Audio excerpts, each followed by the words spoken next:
हरे कृष्णा हर हर महादेव। तो इस चैनल का ये मेरा पहला वीडियो है। तो इस चैनल पे मैं स्पिरिचुअलिटी से रिलेटेड हैं आपके लिए वीडियोस लेकर आऊँगा। तो मेरे साथ जुड़े रहने के लिए आप इस चैनल को सब्सक्राइब कर दीजिए। तो स्पिरिचुअलिटी को समझने के पहले हमें भगवान को समझना है, क्योंकि जहाँ पर स्पिरिचुअल चीज़ों की बात आती है, आध्यात्मिक चीज़ों की बात आती है, वहाँ पर जिससे ये चीज़ शुरू हुआ है, तो हमें इस चीज़ को समझना चाहिए।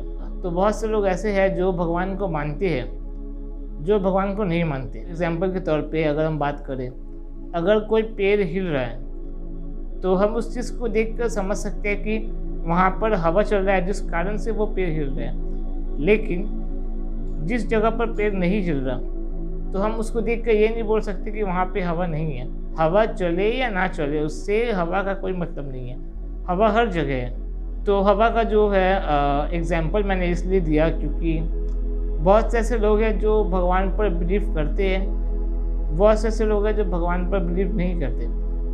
तो उनका बिलीव करना या ना करना से सच नहीं बदलता, क्योंकि आजकल का फैशन हो गया है कि अगर हम भगवान को नहीं माने तो हम बहुत मॉडर्न हैं, बहुत ज़्यादा कूल दिख रहे हैं। और फिर वही मॉडर्न लोग जब रात में हॉरर मूवी देख ले तो उन्हें हनुमान जी याद आते हैं। जितना मॉडर्न बनने का कीड़ा है सारा बाहर निकल जाता है इन लोगों का। तो आप ये चीज़ एक सोच कर देखिए कि हम जहाँ पर रहते हैं, जिस गोले पर हैं मैं, तो वो गोला एक कण के बराबर नहीं है। तो सब चीज़ खुद से तो नहीं बन सकता।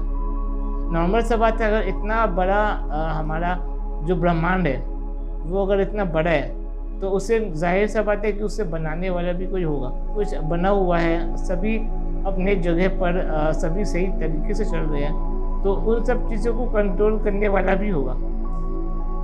तो ये बात आप मत सोचिए कि आप भगवान है या नहीं है। तो भगवान को आपको देखने के लिए, भगवान को आपको जानना नहीं है, भगवान को आपको मानना है। अगर आप उसे जानने के लिए ढूंढते हो तो वो आपको कभी नहीं मिलेंगे। अब बात करते हैं कि जो सबसे बड़ा शक्ति है, जैसे कि समझ लीजिए कोई महादेव को बड़ा कहता है, कोई विष्णु जी को बड़ा कहता है, तो कोई शक्ति को बड़ा कहता है। तो ऐसे करके जो लोग एक टीम में पूजा कर रहे हैं, ये लोग हमेशा एक दूसरे से लड़ते रहते हैं। तो अगर हम बात करें सबसे बड़े शक्ति की, तो वो शिव है। शिव से मेरा मतलब ये नहीं कि जो हाथ में त्रिशूल लिए हुए हैं या फिर कैलाश में बैठे हुए हैं, वो नहीं। वो उनका एक फिजिकल बॉडी है, वो शंकर है। शिव जो है वो निराकार है, उनका कोई रंग रूप आकार नहीं है। वो एक एनर्जी के फॉर्म में हर एक जगह है। प्राचीन काल में हम इनकी पूजा शिवलिंग के रूप में करते थे। लिंग का मतलब होता है प्रतिचिन्ह, सिंबल, वो सिंबल जिससे ये पूरा ब्रह्मांड बना है।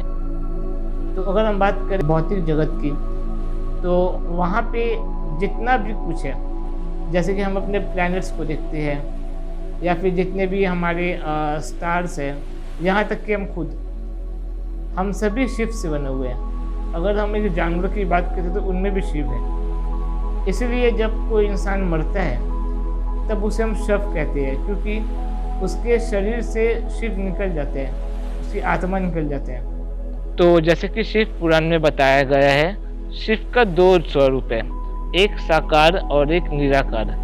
जो उनका निराकार रूप है वो ब्रह्म रूप है, और जो उनका साकार रूप है वो महेश्वर है, और सर्वत्र स्थित होने के कारण वही सबके अंदर की आत्मा है।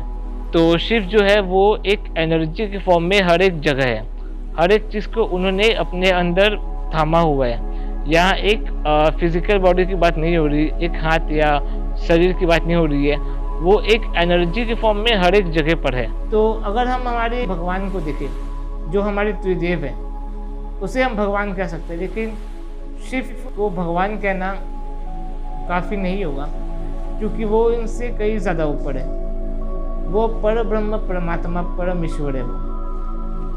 तो वही शिव जब किसी चीज़ को बनाते हैं तो वे ब्रह्मा है, और वही शिव जब उस बनाई हुई चीज़ को वो जब चलाते हैं, जब उसे वो ऑपरेट करते हैं, तो वो विष्णु है।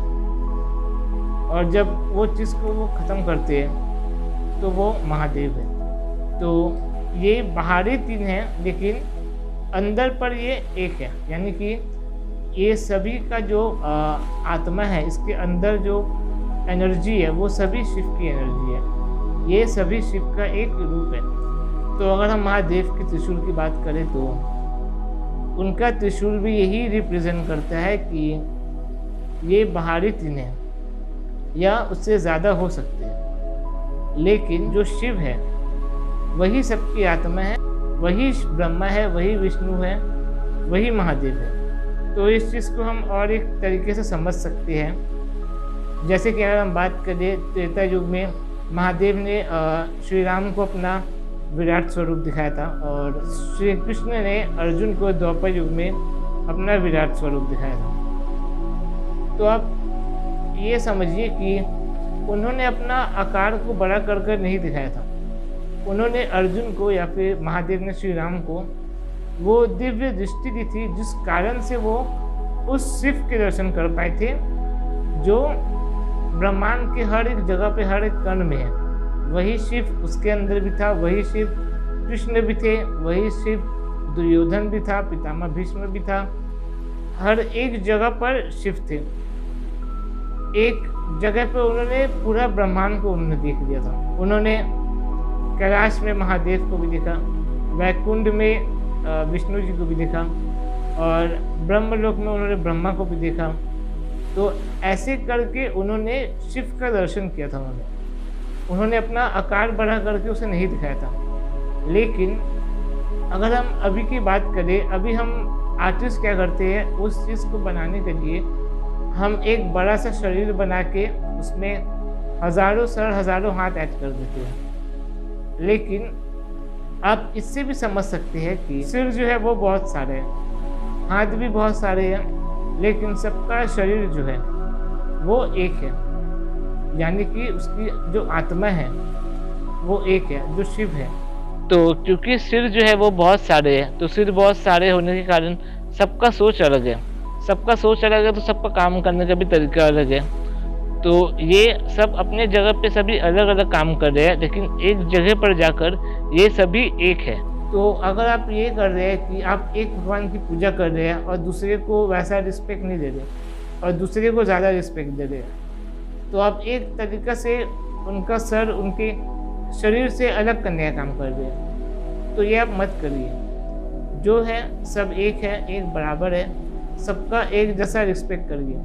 कोई किसी से बड़ा नहीं है, ना तो कोई किसी से छोटा है। सभी अपने अपने समय में, सभी अपने काम में परफेक्ट है, हर कोई। तो जैसे कि अगर हम बात करें, अगर आप कोई समुद्र की पूजा कर रहे हैं तो समुद्र की पूजा के साथ साथ आप उसमें रहने वाले जितने भी जीव हैं, आप उस सब की पूजा कर रहे हैं। लेकिन आप या फिर कोई भी एक समुद्र का जो जीव है उसे आप बाहर निकाल कर उसकी आप अगर पूजा करते हैं तो वो क्या होगा, वो मर जाएगा। तो ये कुछ ऐसे ही है, जो है एक से जुड़ा हुआ है हर कोई। उनका काम करने का तरीका अलग है, लेकिन वो सब एक ही है। तो सभी को आप रिस्पेक्ट दीजिए, किसी को बड़ा या किसी को छोटा मत करिए। जो है सब बराबर है। तो ये थी शिव की बात। अब हम बात करते हैं जो हमारे त्रिदेव हैं उनकी। त्रिदेवों में महादेव को सबसे ऊपर रखा गया है, क्योंकि इसके पीछे का आप रीज़न समझिए। तो ब्रह्मा का जो काम है वो है चीज़ों को बनाना। तो विष्णु जी जो ब्रह्मा जो बनाते हैं उस चीज़ों को वो चलाते हैं। तो ब्रह्मा और विष्णु जब मिलकर काम करते हैं तो वो महादेव है। तो जैसे कि कोई किसी चीज़ को चला रहा होता है, उसे कंट्रोल कर रहा होता है, तो उसे ही पता होता है कि इस चीज़ का मुझे यहाँ पर ज़रूरत है या नहीं है। तो विष्णु जी महादेव के रूप में उस चीज़ को ख़त्म करते हैं और ब्रह्मा जी उसका जो ख़त्म हुआ हुआ जो वेस्ट पार्टिकल है उसको वो दोबारा से रीयूज़ में आकर उसको दोबारा से वो क्रिएट करते हैं। अब हमारे आसपास भी आप देख सकते हैं कि जितने भी हमारे कागज़ होते हैं या फिर प्लास्टिक की बोतल होती है, तो एक आदमी आते हैं वो सभी जमा करके उसे दे जाते हैं, क्योंकि उसे दोबारा से रीयूज़ में लाया जाए। तो ये काम ब्रह्मा का है। तो इसीलिए जब ब्रह्मा और विष्णु दोनों मिलकर काम करते हैं तो वो महादेव है। तो अगर हम बात करें कि अगर महादेव ही सबसे बड़े हैं तो वो किसका ध्यान करते हैं, तो जैसे कि समझिए आपकी ये एक कनेक्शन की तरह है। ब्रह्मा जी को चीज़ें बनाना है तो वो चीज़ों को जो चलाते हैं वो उनका ध्यान करते हैं। उसके बाद विष्णु जी जो है वो महादेव का ध्यान करते हैं। हमेशा आप एक चीज़ समझिए कि अगर हम जिंदा है, हम जी रहे हैं, हम एक एक सेकंड अपने मौत की तरफ बढ़ रहे हैं, तो क्योंकि हमारा ज़िंदगी का आधार ही हमारा मौत होता है। जैसे कि रोशनी का आधार अंधेरा होता है, ज़िंदगी का आधार मौत होता है, वैसे ही ये एक बेस पर चल रहा होता है। तो वैसे ही जो बनाता है वो चलाने वाले के आधार पर बनाता है, और जो चलाता है वो खत्म होने के आधार पर बनाया जाता है। यही हमारा भौतिक जगत का यही नियम है कि जो इस दुनिया में जो बनता है उसे एक दिन ख़त्म होना है। तो इसीलिए ब्रह्मा जी जो है वो विष्णु जी का ध्यान करते हैं, और विष्णु जी जो है वो महादेव का ध्यान करते हैं, और महादेव जो है वो ध्यान करते हैं जो शिव है, जो 10वें आयाम में रहते हैं। तो शिव जो 10वें आयाम में है, महादेव उनका ध्यान करते हैं। वो एक बहुत ही ज़्यादा पावरफुल एनर्जी है।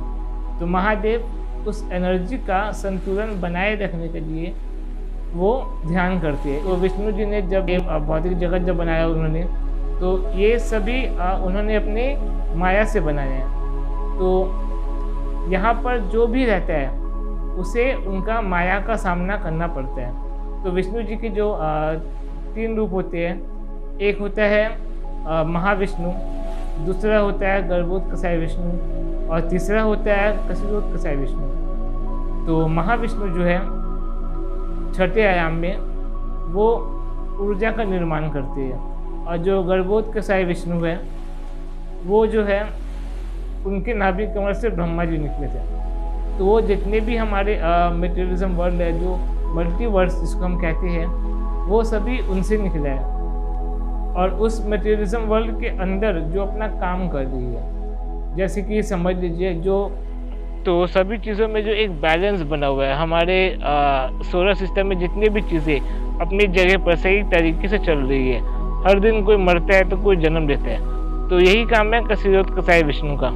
ये सभी चीज़ों पर बैलेंस बना कर रखते हैं हर मल्टीवर्स के अंदर। तो क्योंकि महादेव इस मटेरियलिज्म वर्ल्ड में रहते हैं तो माया का प्रभाव उनके ऊपर भी पड़ता है। तो इसीलिए वो शिव का ध्यान करते हैं, और इस माया से बाहर निकलकर वो सही और गलत को समझ पाते हैं, और वो शक्ति का वो यूज़ करते हैं किसी भी चीज़ को ख़त्म करके उसको दोबारा से उसका निर्माण करने के लिए। तो मिलते हैं आपसे अगली वीडियो पे, तब तक के लिए हर हर महादेव, हरे कृष्णा।